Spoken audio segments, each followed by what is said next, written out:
नहीं ठीक है, मेरा ख्याल है कि आपको ग्राउंड रियलिटीज और अपने आप को जो आप हैं आपको याद रहना चाहिए।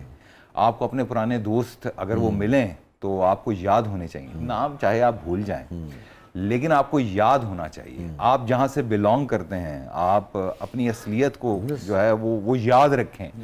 मैं फ़ख्र से कहता हूं कि अगर मैं जहां मेरी पैदाइश की जगह है, मैं अंदरून जो है वो शहर से बिलोंग करता हूँ, अंदरून लाहौर से ना? अंदरून लाहौर से। तो मैं खास किस जगह से? मैं बिलालगंज। अरे वाह, बिलालगंज से। तो लेकिन मोस्टली लोग जो है ना वो जी हम तो बहरीन में पैदा हुए थे, एक्चुअली हम लंदन में पैदा हुए थे। तो नहीं है, बहुत ऐसा नहीं है। बाकी आप ग्रो करते हैं, एक्सपोजर लेना बहुत अच्छी बात है और सीखना बहुत अच्छी बात है। जिसके पास गाड़ियां हो उसे बिलालगंज का तो वैसे ही पता होता है।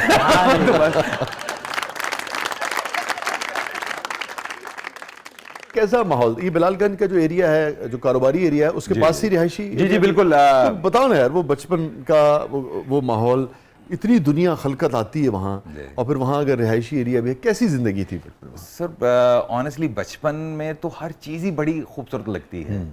मैं आपको एक बड़ी मज़े की बात बताने लगा हूँ कि एक्सपोजर को लेकर मेरा भाई घर आज भी वहाँ पर है और अब भी कभी मुझे मौका मिले तो मैं उन गलियों की खाक छानने ज़रूर जाता हूँ और अपने पुराने मोहल्लेदार जितने भी हैं उनसे ज़रूर मिलता हूँ।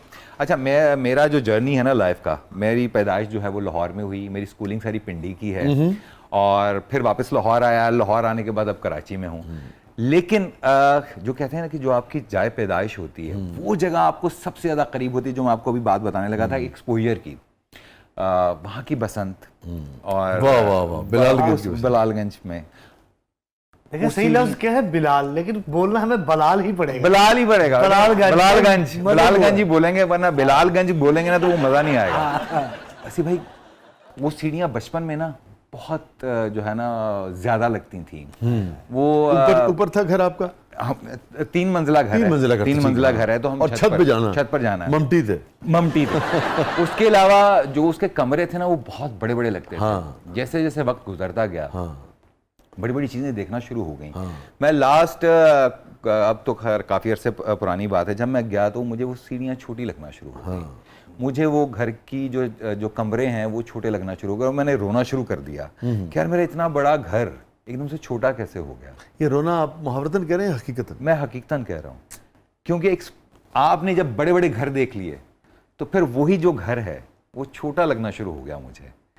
तो उसके बाद मुझे ये हुआ कि मुझे ज्यादा नहीं जानना, मुझे एक्सपोजर, वो यादें जो चीजें, मैं वही तो कह रहा हूँ ना कि भाग के सीढ़ियां चढ़ना, तो इतना लगता था कि यार कि इतने 3 मंजिला घर है, सबसे ऊंची छत है। अब वही छत छोटी लगना शुरू हो गई। तो मैं उस दिन के बाद से ना मैं अब हर बड़ी चीज से मुझे डर लगता है। मुझे ना बड़ा नाम चाहिए, ना मुझे बड़ी गाड़ी चाहिए, ना मुझे बड़ी बड़ी जगहों पर जाना है। मैं जो छोटा जो है ना मैं उसमें ही खुश हूँ। मैं जो समझ सका आपकी, जो आपने जो अपनी नफसियाती तौर पे जिस उससे गुजरे, हर वो चीज़ जो आपको अपने उस घर से बड़ी लगे या उस घर को छोटा महसूस कराए, वो आपको अब वो फिर डिस्टर्ब करती। देखें, वो फिर आपकी अपनी ज़ात भी है। ये ऐसा ही है कि अगर मैं कहूँ कि यार कि मुझे इस जगह पर पहुँचना है अपने से बहुत कहीं ज़्यादा आगे, तो वहाँ पहुँच कर क्या होगा?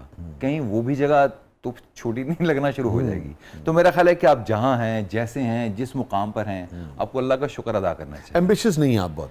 नहीं, ठीक है, सही है, अल्लाह ने जो दिया है। नहीं, ओवर नहीं हूँ मैं मेहनत पे हूँ, लेकिन उस मेहनत के लिए मैं पागल या जुनूनी नहीं होना चाहता।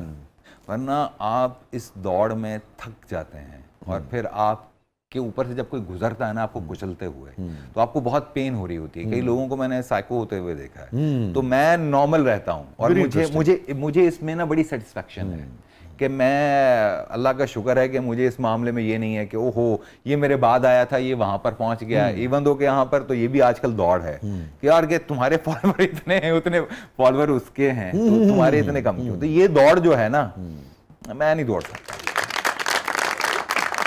तो चलिए जरा बिलालगंज ले चले ना उस घर में। अच्छा, बिलालगंज में ये है कि हमारे वो जो है पुराना एरिया, तो वहाँ पर एक तो जरा बदमाशी वाला भी टेन्योर और टाइम। आप नहीं गए उधर उस तरफ? शुरू में होता है ना, बाज़ औक़ात आदमी चला जाता है, गन रख ली, चाकू रख लिया। सर इस तरह की बेहुदा हरकतें की हैं शुरू में। हाँ, इस तरह की सरदर्द हुई हैं। उस वक्त पता नहीं था ना, इंडियन मूवीज का बड़ा इन्फ्लुएंस था और पाकिस्तानी अपनी फिल्म्स का भी। तो हम भी घर से बाबर अली और शान बनने के लिए जो है ना वो रखते थे। वैसा नहीं कि हीरो बनना है, लेकिन वो था कि जी के जरा लोगों पर टेरर रहे और वो लोग जो है वो हम भी जरा भत्ता लेने वाली कोशिश करें। तो अब हंसी आती है अब जब वही लोग मिलते हैं और इतने प्यार से तपाक से फिर उनसे माफी मांगते हैं। मांगी और शुरू में ही मांग ली कि भाईजान गलतियां होगी, बचपना था, नहीं समझ में आती कुछ चीजें, लेकिन माफी मांगी तो फिर पिस्तौल काट ली था। नहीं, फिर उन्होंने काट ली। उन्होंने कहा तू छाट गए इसी।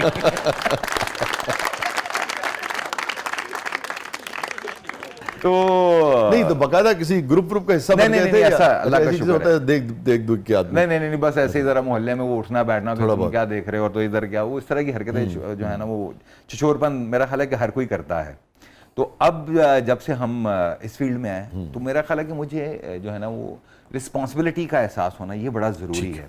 एक वक्त होता है कि जब आप बाइक निकालते हैं और हर जो है ना वुमेन कॉलेज के सामने से आप गुजरते हैं और देख रहे होते हैं, जिसको हम आम फहमे जो वो पूंडी कह रहे होते हैं।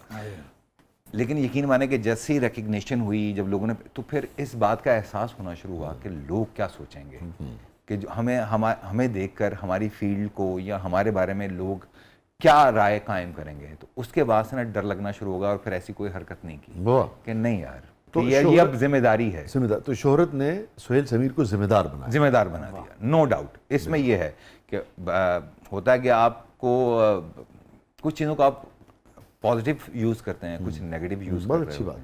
लेकिन मेरा ख्याल है कि पॉजिटिव जितना आप यूज़ उतना लॉन्ग लास्टिंग रहे, उतना लंबा जो है वो आपका करियर भी चलेगा और आप बहैसियत और एक सुकून कंटेंटमेंट भी रहती है आदमी है। बहुत सारी अजाबों से आदमी बचा रहता है। तो जिंदगी है, मसाइल आते रहते हैं, देखें मगर वो बिला वजह का गन रखने की क्या जरूरत है।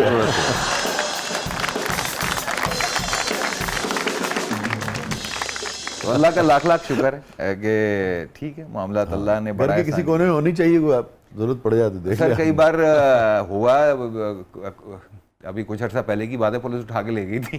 तो मैं अपने घर के जो है ना वो मेरे पास गन है, ऐसा नहीं है, तो मैं वो लाइसेंस्ड है, तो मैंने वो फायर किया कि यार के गंजमन चेक भी कर लेनी चाहिए। तो पुलिस आ गई, तो उन्होंने कहा जी कि गन मैंने दिखाई, मैंने कहा जी मैंने फायर किया और मैंने इसलिए किया है कि मुझे पता चले कि मेरी गनमन सही है। नहीं जी ये दफ़ा 144 लगी हुई है। तो आप, मैंने कहा सर मैं कोई रोड के ऊपर तो नहीं कर रहा, हाँ लाइसेंस है। मैंने कहा हाँ जी, मैंने सब कुछ उनको दे दिया। नहीं जी आपको थाने जाना पड़ेगा। और मैंने कहा चले सर, मैं कौन सा कोई क्रिमिनल हूँ या मेरा कोई रिकॉर्ड ऐसा है। मुझे याद आ गया, उन्होंने कहा नहीं सर ये तो पर्चा ही होगा। तो बस उसके बाद फिर इस बात का भी एहसास हुआ कि यार, उन्होंने कहा जी की वीडियो बनेगी, तस्वीरें बनेंगी, सोशल मीडिया पर जाएंगे। मैं कहा अच्छा मैं फेमस हो जाऊंगा। तो होता है, लेकिन आपको नहीं तो ये तो बड़ी सीरियस बात है। फिर वो कायल नहीं हुए, हो गए फिर? सर पैसे लेके कायल हो गए थे। सैड ये है कि हमारे यहाँ पर आप मजबूर ना हो या आप ब्लैकमेल सर क्यों करते हैं। हमारी सोसाइटी का ये अलमिया क्यों हो गया हुआ है कि हम अगर बुरे हालात में हैं, अब जैसे हमारा पिछले दिनों वॉर वाला मामला चल रहा था, तब भी ब्लैक मार्केटिंग शुरू हो गई, हर चीज़ महंगी होना शुरू हो गई, चीज़ें गायब होना शुरू हो गई। हम मौका परस्त क्यों हैं, इस बात का अफसोस होता है। और ये वाकया पंजाब का है, सिंध का? पंजाब का। पंजाब पुलिस ने सुहेल समीर को भी पैसे ले ले। ओ सर कोई इन्होंने पता नहीं किंदे को ले लिया। लेकिन ठीक है। स्टे विद अस जाती यार, सुहेल की से बात नहीं है, किसी से भी शरीफ आदमी से। कानून जो भी है उसकी कार्रवाई करनी चाहिए, मगर क्या मैं इस पे कहूँ। सैड यार।